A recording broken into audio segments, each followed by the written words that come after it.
Hello and welcome to the Fishing Guide Podcast. I'm your host, Brad Wiegmann. We have a special guest down from Missouri. Pete had to come down, and we're talking to him about all kinds of stuff. Fishing, catching. Those are the two things I guess we only care about. That's right. Pete, tell them about your guide service, who you are, and... Well, I've been guiding on Table Rock Lake since probably 1991. I've been in Missouri since 1986. And I fished a lot of regional tournaments. I fished the Bassmaster Opens. Years ago, I qualified for the top 150s, which is now the elites. I fished them for a couple years, fished the FLWs. But mainly, I'm just guiding now and fishing a little bit of regional stuff. And you're guiding on Table Rock? Mainly Table Rock, yes. Yep. And you're fishing for the big three, the spotted bass, largemouth, and smallmouth? Yeah, I mean, Table Rock, Beaver here as well, which is right here in our backyard. But, I mean, these Ozark lakes are phenomenal. But, Table Rock especially because it's got the quality smallmouth, largemouth, and spots where, like Lake of the Ozarks is predominantly largemouths, Truman predominantly largemouths. And, Beaver's a really good lake. It's come back over the years. But it seems like we've got a little bit bigger spots and smallmouths on Table Rock. You do. You have bigger spots. I Yeah. mean, the Game and Fish Commission actually increased the number of Kentuckys you could keep because they know they have a stunted spotted bass population. All the big, when they get big, they jump over to your end of the lake, and then they... And I don't know, I'm not a fisheries biologist, but I've got to believe that 12-inch length limit helps because, Beaver has a 12-inch on spotted bass, Bull Shoals does. Table Rock is 15 inches, but you see far better quality spots on Table Rock. And, I've got to think that that 12-inch length limit has got to help that, I would think so. So let's run through... some of the seasons, if someone was to book a trip, give them an idea, like how would you fish in, say, like, we'll do it right now, in the wintertime, how would you go out there and guide? And I do quite a few trips. Matter of fact, I did a trip last week. I do quite a few in the wintertime, especially for people wanting to catch quality fish. Now's the time to catch big fish. Now, a lot of times you're not going to get that many bites, but, the first few months, like February and March, to me, are the big month, the big fish months, where you can opportunity to catch, 6, 7, maybe even 8-pound fish. And, it used to be before the A-rig, it was predominantly a jerkbait deal, but now it still is a jerkbait deal, but, the A-rig's kind of hard to beat, I kind of hate I get tired of throwing it sometimes because it makes you kind of one-dimensional. Like if you're competing in a tournament, it seems like if you're not throwing the A-rig, chances are you're going to get beat, Right. But, A-rig, little swim bait, and jerk bait's really good bait to throw right now. Yep. And so let's go into spring. If someone was to book a trip in spring, how would you go about catching the fish then? Usually I try to customize all my trips for the customer because that's what it's all about. It's, and I try to feel them out to see what they're trying to get out of the trip. Sometimes people are wanting to learn a certain technique. Right. And, if they want to learn how to fish a jerkbait, for instance, if that's the time of year and I think we can get bid on it, that's what we'll key on. If there's a certain area of the lake that they maybe fish all the time or they live by, we'll try to key on that area if I feel I can get them bit there. A lot of times they'll just leave it up to me and say, we'll go to where they're biting the best. So then we'll hook up and meet. If it's a long distance from where they're staying, we'll meet by land and trailer over to where the area we're going to fish. That takes us into summer. Summertime, probably lots of tourism coming in, Branson area. How do you take them fishing then? Do you do some drop shotting with live? Yeah, we do a lot of drop shotting. Nightcrawlers? I do very few Nightcrawlers. I don't have anything against it, but over the years I've got a pretty strong clientele, and what I really enjoy doing more than anything is teaching. Right. So I seem to get a lot of the people that have used guides in the past that just don't want to go out and drop night crawlers. They want to learn how to catch them on artificial. Now, there's nothing wrong with night crawlers because you're going to catch twice as many fish, and a lot of times, just as big. But, sometimes people get tired of that and they want to do something a little different. We'll do a lot of drop shotting. Depends how busy the lake is. But, summertime on Table Rock, as is with Beaver, it's one of the best shallow water times. If you get up into the creek arms where there's fresh water coming in, there's oxygen, there's no need for them fish to be out there in 30, 35 feet. And you go where there isn't 35 feet of water, the thermocline's a lot shallower. It can be some really good squarebill flipping depending on the water level. And that takes us, I guess we've already done winter. That pretty much, how about in the fall? Fall is probably pretty phenomenal. To me, fall is pretty tough, September to me is good. Well, yeah, September. Because it's a good transition. Right. But October and November, I think, can be a couple of toughest months until it cools down. Right. The fish are kind of in a transition, and it's all about shad. It's all about the bait fish. But, October, one day you can catch them on buzzbait and whopper plopper and 2 to 5 feet of water. Next day you go back to the same area, maybe a little bit different weather conditions, and you can't buy a bite, and you got to go out there. What happens that time of year, that thermocline breaks up, so the oxygen level, there's no specific place the fish have to be. They can be from 2 foot to 50 foot, and it's all about finding the groups of bait. And then November and December, to me, is phenomenal, Right. It comes back around then. Yeah, the fish start. You got 2 groups of fish. You got deep fish and you got shallow fish. Now, our shallow fish, this year, the water temperature stayed a lot warmer, a lot later. So we really didn't get into a good crankbait bite till December, late December. Right. Where normally that'll start around Thanksgiving. But we had a really good deep bite and, extremely deep, anywhere from 40 to 60 foot. And they're not just spots. That's where a lot of the bigger largemouth were, is way out there deep, and smallmouths. Yeah, that's pretty deep. That's getting down there. Yeah. Old riverman like me, I don't even know if I have that much line on my poles. That much line, yeah. And, there's a lot of different baits we use, but, a lot of swim baits. In the wintertime, fall, it's like a Rapala ice fishing jig, jig and spoons. I throw a lot of like a big bite. Jerk minnow, which is like a little Damiki bait with a grub head, and we'll throw some heavy ones too, where them fish go that deep. If we don't do it all on spinning rods. If we're throwing it on spinning rods, we'll throw a 1/4 ounce or 3/8, but we'll go from a 5/8 to a 1 ounce head with a 4-inch or 5-inch bait. There's a few companies out there. Big Bite's one of them that's got a True X head that's a 5/8 ounce head, but it's got a real small hook in it. The problem, a lot of times, you get a 5/8 head on something, and the hook is so big, it dwarfs the bait, Right. So that allows you to throw it on a bait caster, 12-pound line if you're not comfortable throwing a lot of that stuff on spinning rod. Well, you brought some baits, so you should probably talk about them. Show us some of those baits. I did not bring any Damiki, the baits, but... what I brought, like in the springtime, to me, a couple of the main baits to throw is, swim baits and Ned rigs. Right. I mean, it's just hard to beat. A little swim bait and... show it to them right up there. Yeah. So these are the small baits that you were talking about, like swim baits that... yeah, and we'll upsize depending on the shad, but I throw a lot of...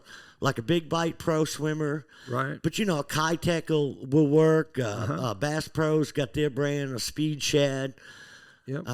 But I like a 2.8 or a 3.3, and there's a couple different ways I'll rig it. And then there's the old standby we threw for years, which is just a smoke grub with red flake.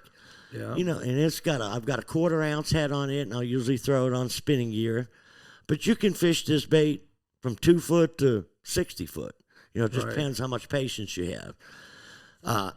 Another one I throw, another bait that's become real popular is a Ned rig. Right. And this is a Ned head that Five Fish Lures makes, which I helped design. Five Fish Lures is myself, Brian Snowden, Bassmaster Elite Fisherman, and Bobby Albert, a regional fisherman.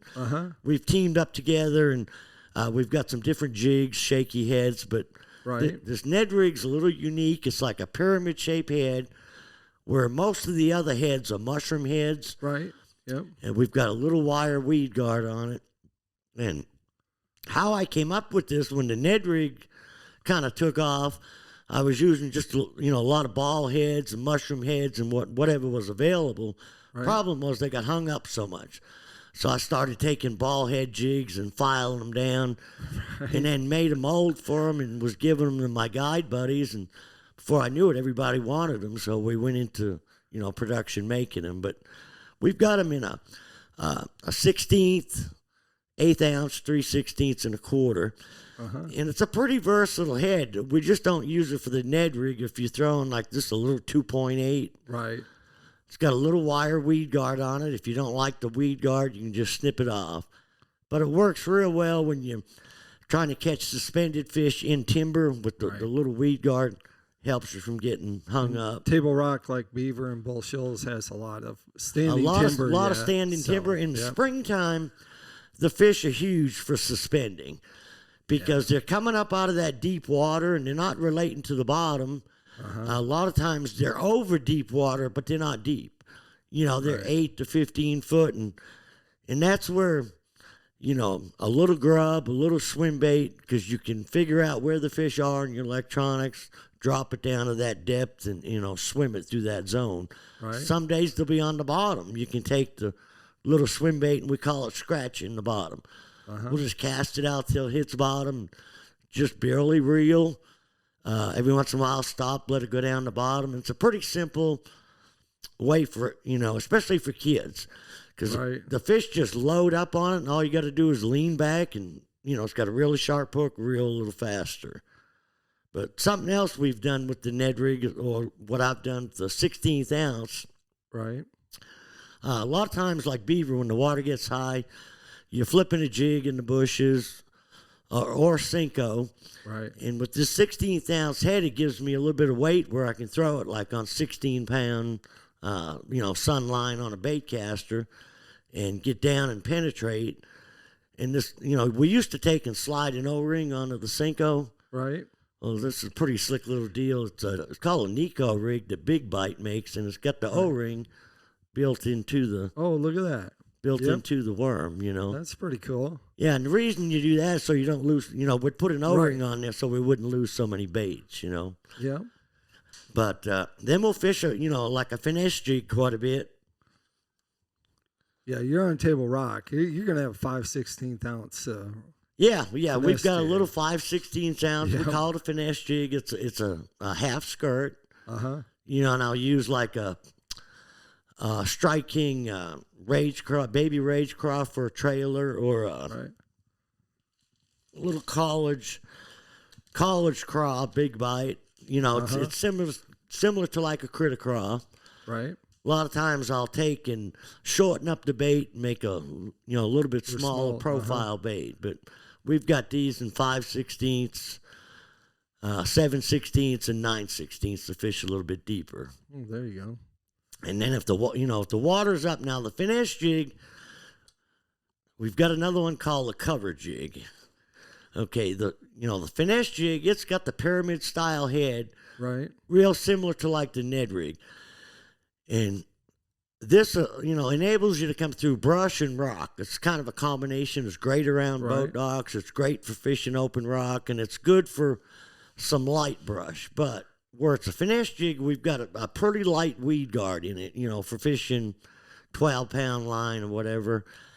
The real heavy brush, we've got another jig. It's called a cover jig, and it's designed just for thick stuff. It's got a custom hook in it, a little stiffer weed guard, and a flat head, which is really essential, similar to like the old Larky jigs and stuff for skipping. Flipping underneath walkways, skipping it under them. And we make this up to 3/4 ounce. A lot of times. Pretty big size jig. I'll throw this instead of the football jig.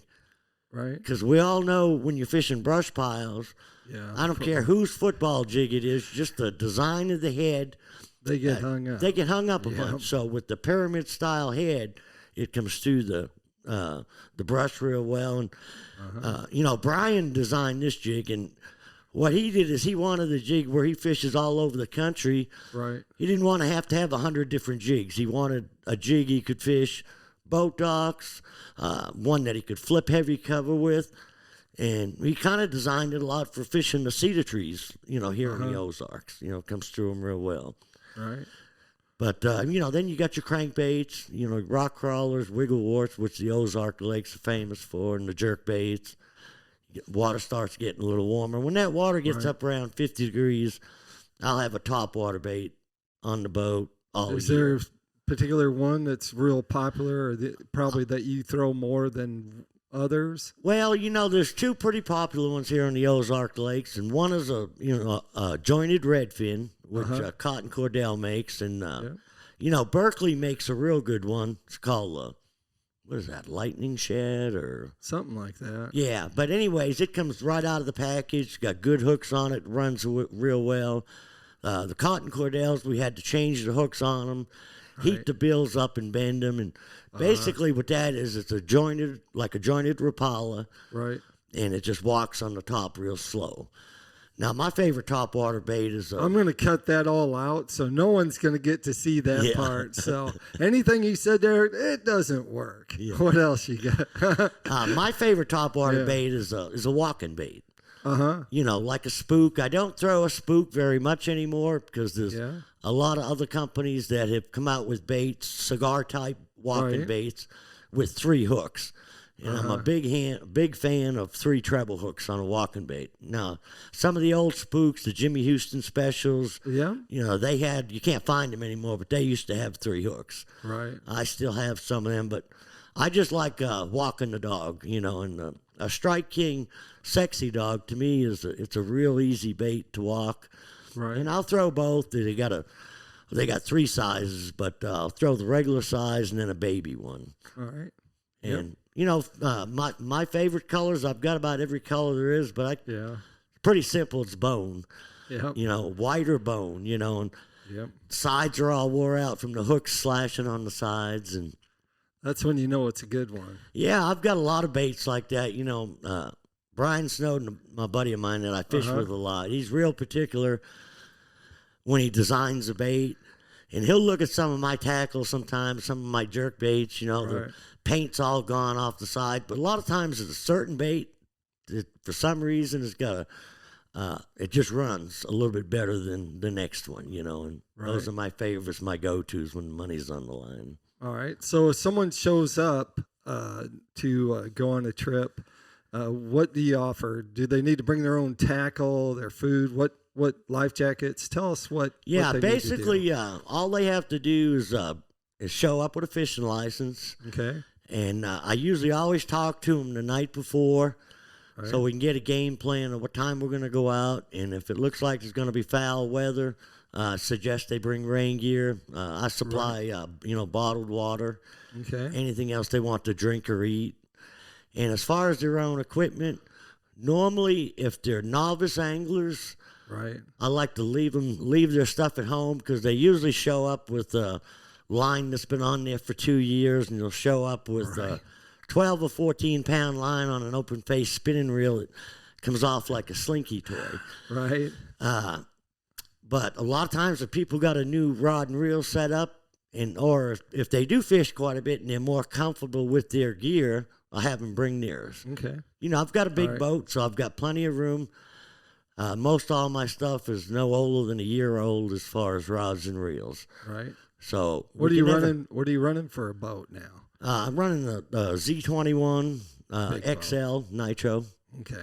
I've been running nitros probably 8 or 10 years. Okay. I ran Rangers before that and Champions before that. All right. Okay, well, that works. That takes us to Tackle Time. Tackle Time sponsored by PICO Lures. And besides all the tackle he talked about there, PICO Lures also makes some jig heads, and they also have some hard plastics that If you go and look them up online, you can see that they have a whole line of lures for bass, but they also have a whole bunch of crappie lures too. So if you're getting the hankering to go out there and go crappie fishing, check them out at picolures.com. And our other show sponsor, of course, is Smith Consumer Products, and I brought in their combo, so they have this cool little combo set where that's pretty it has slick, the clippers and everything you can put like right in your boat, like on the clip, or you can put it on your belt. Yep, on your belt, and have your pliers and everything just real handy. And you can find all their products, and they have lots of them at smithproducts.com. If they want to, Pete, get in touch with you and go fishing and maybe learn a whole bunch of stuff on catching bass, where would they go? Easiest way is go to hookedonbass.com. Okay. And that's my website. Or you can contact me on my cell phone, which is 417-860-8163. Or also, you can go to Table Rock Lake Fishing. That's our website. And then my personal website, which is Pete Wenners on Facebook. Okay. But you just pretty much just Google my name, and it'll come up somewhere. There you go. Well, we appreciate you being on the show, and I always like to end the show with make sure you keep your hooks sharp and your lures in the water. Thanks for having me, Brad. Appreciate it.